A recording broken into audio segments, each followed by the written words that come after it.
Inspired by Venezuela's El Sistema Music Education Program, Kids for Harmony is an ensemble-based music program for social justice change.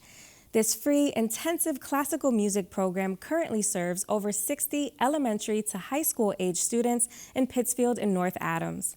I spoke with Courtney Clark, Artistic Director, and Sean Elligers, Assistant Director, to hear more about the impact this remarkable program has had on its students. So typically with social services, people come in when there's already a problem or an issue in their lives. And with Kids for Harmony, we're establishing those relationships with the students and the families early on. So then later on down the road, if something does happen, they already have a support system that they're connected to, which makes it a lot easier on families. It's not as intimidating for them to access different services within our agency. And it makes it unique to our El Sistema inspired program that we're in the social service agency. A lot of other organizations don't have that. And what's also unique about us is that we have 2 family liaisons in our program. And those family liaisons, their focus is on connecting our families to different community resources. And they also have skill groups with the students during the program to work on mindfulness and resilience and interpersonal relationships. So we're able to focus on the whole child. The access to the family liaisons was particularly helpful during the pandemic. While families were working through unemployment or access to food, the family liaisons, in connection with 18 Degrees, really provided a nice wraparound service to give them any information they needed moving forward with that. And right now, the program currently serves over 60 students in Pittsfield and North Adams in the Berkshires.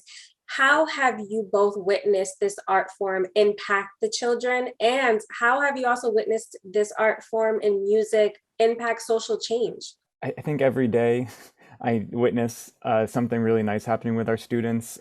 I think one of our goals in general is to just give the students an outlet to feel good about themselves. And we try to do that through a bunch of different things, whether it's performance or we actually offer composition to our students as well. So whether a student is practicing really hard and getting into an audition that they worked really hard to get into and makes them feel good about that way, or just achieving, they play a couple measures of music really well and they feel good about themselves that way, or they compose a piece of music and their students, their peers are telling them that was a great piece, really, really great. And that just makes them feel good, and you can tell that motivates them to keep going.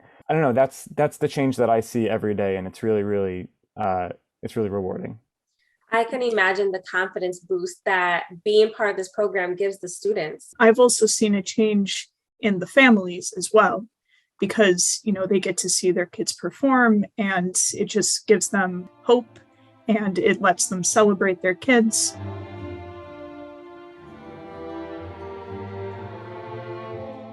The goal of our social service agency and Kids for Harmony is to provide as much access as we can to the program. So we meet in the public schools, so we eliminate the transportation need.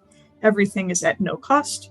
So the family doesn't pay a penny for anything. The instrument rentals are covered, the lessons are covered, and everything. So that access to the program is a really big part of the social change. And having worked in Kids for Harmony, what has a moment been that has happened that has really made you think to yourself, like, wow, this is exactly why I do what I do?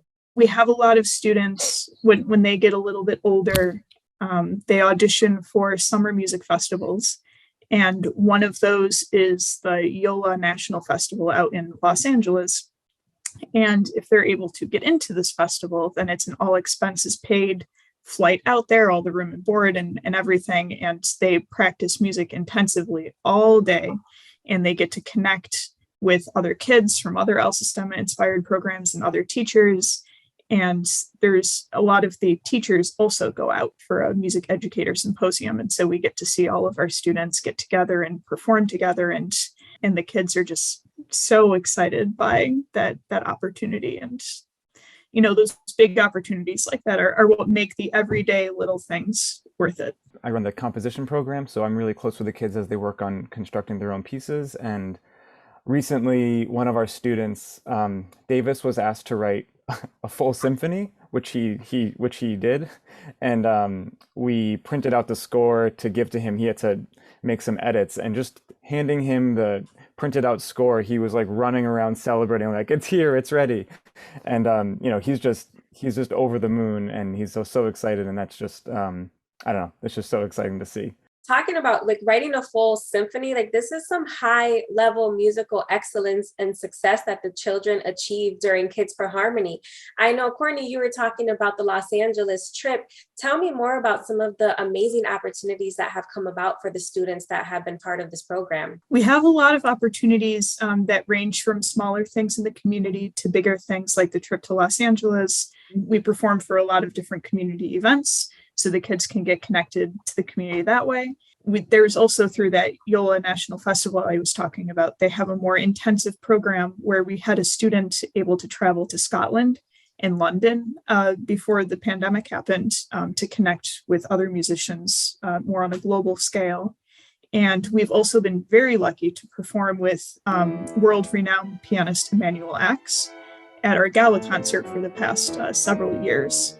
And being able to watch the students work with him is also another like really fantastic opportunity for the kids.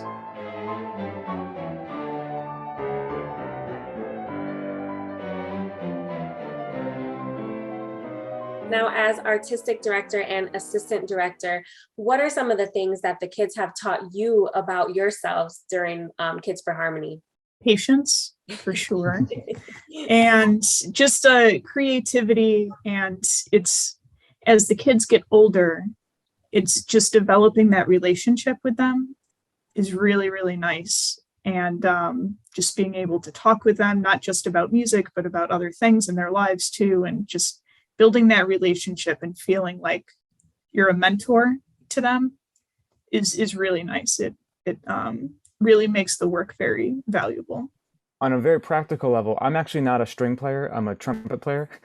So when I'm not teaching composition, the students teach me very much how to play cello or violin when I'm working with them. And that's always really nice for them to teach me. But also, I think they've just further, I've always just, come to the program being very curious as to what they're working on, and also like what other interests they have, like Courtney said, just getting to talk to them about what their other interests are, and teach me what's going on the internet, and that's always fun. Courtney, you were talking about working with them being younger, and then as they grow up in the program. What ages does Kids for Harmony serve, and how long are they within the program? We start kids out in about third grade, usually. And there are students all the way through the end of high school. And we even have some college students that, occasionally come back and visit. So it's a pretty wide age range of kids. And as they go through the program, we have a lot of mentoring opportunities. So the older kids get to, help the younger ones. So we're kind of, over the years, been able to build this larger community, which has led us to be able to have our older students become employees. So they're teaching artists. So we currently have 2 high school students with us that are string teachers as well. What do you both hope for the future of Kids for Harmony? How would you love to see this program grow? I would like to see us be able to serve more kids and families than we currently are. I would like to be able to see us take advantage of even more opportunities than we are, both at like the state, country, global level. I think also, in terms of collaborations with other community partners in the Berkshire area and also within Massachusetts, we already have a great establishment with partnerships in Boston with the Laundry School of Music and, Williamstown Theater Festival. But I would love to see, that grow and just connect with more and more communities in our area.